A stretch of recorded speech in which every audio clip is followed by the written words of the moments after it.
mga kadog, ito bumabalang muna ako dito, no? Kasi nagulat ako, nagtatakbuhan yung mga papi. Tsaka yung isa na female na black na alam kong malaki, kala ko siya yung tumatakbo. Aba, magkakasimlaki na silang lahat. Ang gara talaga ng bats ng tutan to, kakaiba sa mga nauna ko. Ang laki talaga na itong mga tutan to.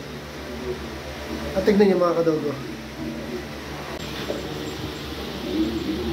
Mga kadogo, ito, na-notice ko, nahawakan ko itong isa eh.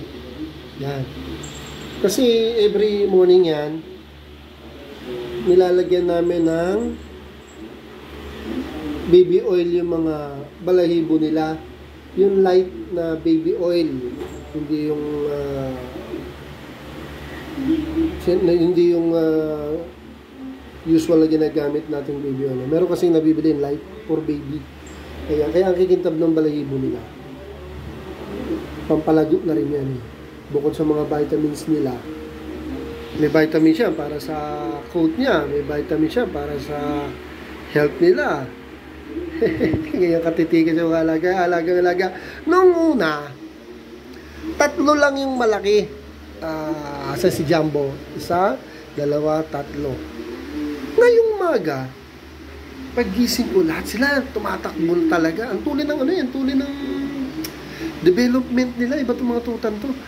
Tapos, naging magkakasukat sila. Lahat na sila magkakasing laki. Walang daya, Malaki kasi yung tatay nito. Yung babae ko, malaking husky to kumpara sa ibang husky. Malaki to malaki pa yung tatay.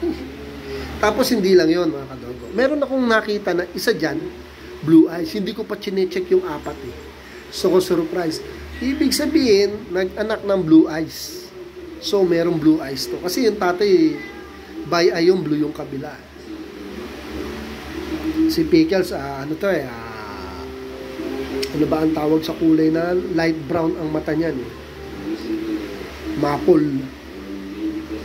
Ito yung blue eyes Sa nakita ko kanina, ito yung blue eyes. So, ibig sabihin, meron pa dyan. Nakakatuwa naman. Thank you for watching.